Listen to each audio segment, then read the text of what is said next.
What up? What up, my guys? Welcome to another show. It's NBA Talk with Jay. Y'all know how we do it.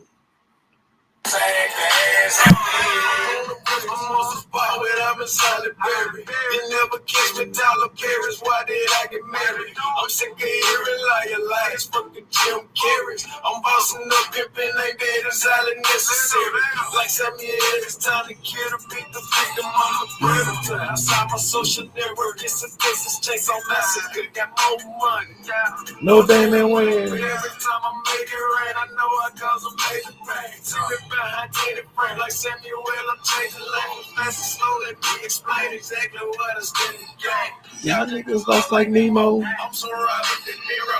Y'all boys still posted on the block. I'm cashing out casino. Ladies say he got game. And I just say, Jesus. Cause when you're trying to live like right, it's hard to see no evil. But I know why they can't burst saying, cause I've been that way since training day. I'm smoking sweet to feed my mind and call it Independence Day.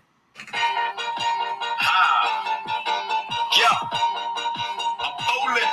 One more time for my people. I'm back for my people. BTS. I guess you could call it a secret.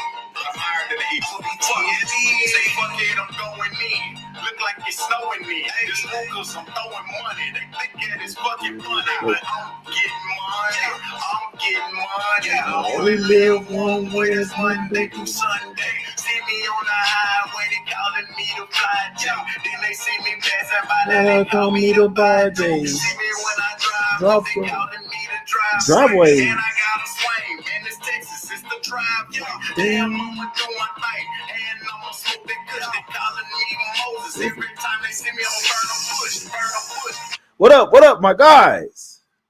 Welcome to another show, man. NBA Talk with Jay. We back. It's Tuesday. Here for another show, man. I want to tell a couple of stories today, man. They really just been on my mind. I really have three on my mind, but I guess I'll save the next one for Friday. Couple of stories. Man, I remember one time, man, we rolling in Duncanville down Clark Road, man. If y'all don't know, I went to school at Duncanville High School, whatever. Cedar Hill High School as well, man. But regardless, I used to be in the streets, you know what I'm saying? Oak Cliff, Dallas, Duncanville, Cedar Hill, all over Dallas, really. But regardless of that, man, police used to be so fucking bad. And so for whatever reason in Cedar Hill, Duncanville, the police were really bad. These are like historically white towns, and then obviously, and then like a bunch of black people started to move there. So the police were obviously still kind of racist or whatever. And so it just what I had to deal with, man. It's not like I grew up in the 80s or nothing, but did have to deal with BS growing up. And the police they just was always on their ass. If they saw two or three black people in the car, like they're pulling you over. They're just trying to see what's going down, see what you got in there. That's just the way it was. But it's one night around 1:30 in the morning, 2:00 in the morning, man. We rolling down Clark Road. And so we see a police officer, like they got somebody pulled over at the light. So you got three lanes, and then you have the turning lane. So the police officer is behind the car in the turning lane. No lie. So we go straight. We stopped at the light or whatever is red, then it's green. All right, we go. And we see them. We cool. You know what I'm saying? We keep in mind, I'm 2 minutes away from my house. And so we roll past the law thinking, oh, okay, we cool, you know. We got weed in the car, obviously. Oh, we cool. They got somebody pulled over already. Man, tell me why we passed by. The police pulled off the other car and come to us. I swear I'm like, bro, there's no way they just pulled off from somebody else that they already got pulled over to come and get us. Okay. They pull us over. My brother's in the passenger seat. He's panicking because he has warrants. He's panicking. They about to take me to jail, bro. Woo, we got weed on us. I'm like, man, hide that shit. Hide it in the floor. I had a Crown Vic police interceptor. So you know the floors aren't like regular. It's like, I don't really know how to explain, like kind of like a plastic floor, but you can kind of pull it up or whatever. You know what I mean? It's no carpet. Man, we just had a dime sack. But we tell my brother stash it into the floor. And so when they end up pulling us over, obviously tell us get out the car. They're going to search the car, all this good stuff. And so they I remember them threatening us. All right, we're gonna call the dogs. They keep asking us, do you have weed in the car? Do you have weed in the car? All right, we're gonna call the dogs, all this stuff. So they do a quick search, then find the weed, and then they was like, all right, so now we're gonna call the dogs. It's like, are we gonna give you one more chance to tell us, do you have weed in the car? Like, nah, man, we don't have weed in the car. Man, the damn police, I'll never forget this shit. This dude gonna says, all right, we'll give you the benefit of the doubt, and we're gonna let y'all go. Like, like, bro, this shit was the craziest thing ever. I've never heard police officers say, we're gonna give you guys the benefit of the doubt. They end up letting us go. I think that these police officers really was trying to smoke that night, man. Because like they didn't call the dogs, none of that. They talking about we'll give you the benefit of the doubt. Man, they was about to go somewhere and smoke their gas if they would have found it, man. So just a little crazy story that I wanted to tell y'all about. One time just rolling with my brother. I got pulled over, man. I done seen red and blue lights so many times, bro. And luckily I hadn't got in any type of trouble. Well, I did get pulled over one time for speeding, but other than that, like the stuff I used to be doing, I don't have to worry about that anymore, man. So just oh man, I'm so thankful for that. Blessed. I've had to deal with red and blues all my life, man. Oh my God. And unfortunately, when I did move to that part of the town, Cedar Hill and Duncanville, the police were super racist, man. You know what? I'll tell another story next time, man. So oh boy, just takes me back. Such different days then and different days now, man. But a couple games today, I'm about to go through them. And that's it, man. That's what I'm about to do. Next show will be on Friday, guys. I'll be doing at least 2-3 shows a week. You feel what I'm saying? I'm supposed to have LJ on the show today, but he has some other stuff to do. So I'll be back Friday with Fiddle after this, man. But let's go over here to the streets of Orlando here. Magic Land 1 at the house versus the Heat. In this one, total sitting at 235. It's kind of a high total, in my opinion, man. Obviously, it's a cup game. The games today and tomorrow are cup games in this one, man. So this is a little revenge spot for the Heat, though. Now, the Heat have covered 4 straight versus the Magic, but they've lost both matchups this year. I know that the Heat were like big brother, and the Magic are now they're kind of like big brother. They've won 2 close meetings this year. Both meetings, the Heat have been pretty much had the game, and then the Magic had to pretty much come back in that one. So, but I feel like the last one, did the Heat have the lead in this one? Let me see. So the Heat had a 3-point lead at the half, and then the Magic outscored them 30-19 in the third quarter to pretty much steal that one, man. So it's crazy. That was a game they started wearing Adebayo. They hadn't really been working, but 2 close meetings for these 2 teams this year, and the Heat really had a chance to win both of them, in my opinion, man. So both of them come down the wire. Obviously, the last one they just lost December 5th, 4 days ago, 106-105. And then the first game of the season, they played the Magic, and they were definitely up 3.75 quarters in Elwyn. And then Magic comes storming back in the last seconds and come and take a lead and win that one by 4. So Magic 2-0 straight up, but 0-2 against the spread versus the Heat this year. I remember Bam Adebayo saying, damn, I feel like this is our home. Like we always playing here.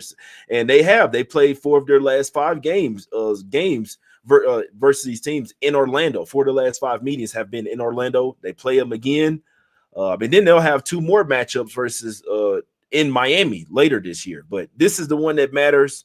Heat pretty much coming into this one full health. They're ready to go. I think the Heat get the job done in this one, man. So line's been going all over the place. Line actually opened up at Magic -5.5. So if you was on this one early, you know what I'm saying, you could have got the Heat here +5.5, but it is straddling 1. Well, you could pretty much find a +1 on whichever side. It's pretty much like a pick 'em type of game. You pick the winner, and I'm on the Heat in this one. I think that they win this game, go to Vegas. I know that they hadn't been as good on the road. They're only 4-7 away and 10-3 at the house. But after coming off a horrible outing, they have lost 3 straight games. I get it. They haven't been covering a spread either, but this is one where they really just need to win. I mean, they lost versus the Pistons. Can't really fault them too much. I think it was a bad loss versus the Mavs. That was a bad loss in Dallas, in my opinion. I believe they sat Powell and Owen thought shit was greasy, and they end up taking the L and knowing. And then lost a heartbreaker versus the Magic, and then that game versus the Kings was just a horrible spot for them. I don't think like people, oh, they lost to the Kings. So, bro, it's just if you really know, if you have access to the notebook, you know that there was an absolute bottom out spot for the Heat, and it was probably a look ahead as well. So you get bounced back. They're coming off 3 straight losses, 3 tough losses as well. If they win this game, they'll forget about those 3 losses. They win if they go to Vegas and possibly, you know what I'm saying, have a chance to win the cup. They'll forget all about this shit, man. So both teams obviously really want the money, but I'm siding with the Heat with the double revenge in this particular spot. We're rocking with Miami. It's cold as fuck here. Turn the heat up one time, man. Turn the heater on. You feel what I'm saying? Got the space heater and the heat on. You dig what I'm saying? The Heatles. We're rocking with the Heatles in this one. I ain't telling you to. You can do whatever the hell you want. Let's go over here to Toronto. The 6 Raptors getting 5 at the house versus the Knicks in this one. Saw that quickly was downgraded in this particular game. Tyrese said he likes the under in that Heat. Magic can't talk you off. Can't talk you off at all, man. So let's see. I appreciate you, my brother. I appreciate you. Yeah. Duncanville is nowhere near as bad as Cedar Hill, though. That's a fact. Yeah. Yes. Please tell me. Few spots, man. It's getting kind of full. I'm not gonna lie to you. I don't want too many people in there, but I can say it's a few more spots. If I choose you. I ain't gonna put it like that, but most people are approved. Just hit me on Instagram. I wouldn't even say Twitter. Hit me on Instagram. For this game, Raptors laying 5. Knicks laying 5. Knicks are definitely the better team. Quickly downgrade to questionable. I don't know. The easy spot would just to take the Raptors. To take the Knicks. They're definitely the better team. Now the Raptors are. Now one thing we got to admit, and these are just facts, the Knicks aren't the same team on the road. They're better than the Raptors. I think they can beat them even on the road. But the Knicks are not the same team on the road. They're 3-6 straight up on the road, man.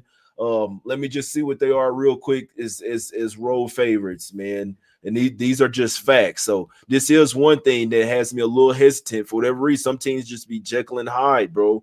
And the Knicks are, for whatever reason, they've been the team that's like really Jekyll and Hyde. Like, let me just see. So as an away favorite, ATS, they got to be at the bottom. So they're 2-5 against the spread as an away favorite. They've owned this matchup. They just smacked the Raptors as well. They won 9 straight versus the Raptors, and they just smacked them at the crib, took them Smack City 116-94. I believe that was a back-to-back for the Raptors there, but they are at the house. This is their 5th straight home game. Maybe Raptors first quarter, because it's their 5th straight home game. If they're going to come out, like, they have an advantage with them not having to travel anywhere. They're off 3 straight losses as well. The last game, they came out horrible versus Celtics in the first quarter. This could be one where the Raptors come out with some feistiness early here. And honestly, if the Raptors won the game, wouldn't surprise me, just because like the Knicks, but the Raptors would have to play damn near a perfect game here, in my opinion. They'd have to play damn near a perfect game. So we've seen them do it. We've seen them be good. They're kind of coming back down to earth. The Knicks are actually hooping. They've won 7 of their last 8 games, 7-1 ATS as well. Even though some of those were road games. So they were actually 0-5. Let me see. So they were, I believe, 1-4. So they covered on the road versus the Nets, and they covered on the road versus the Hornets.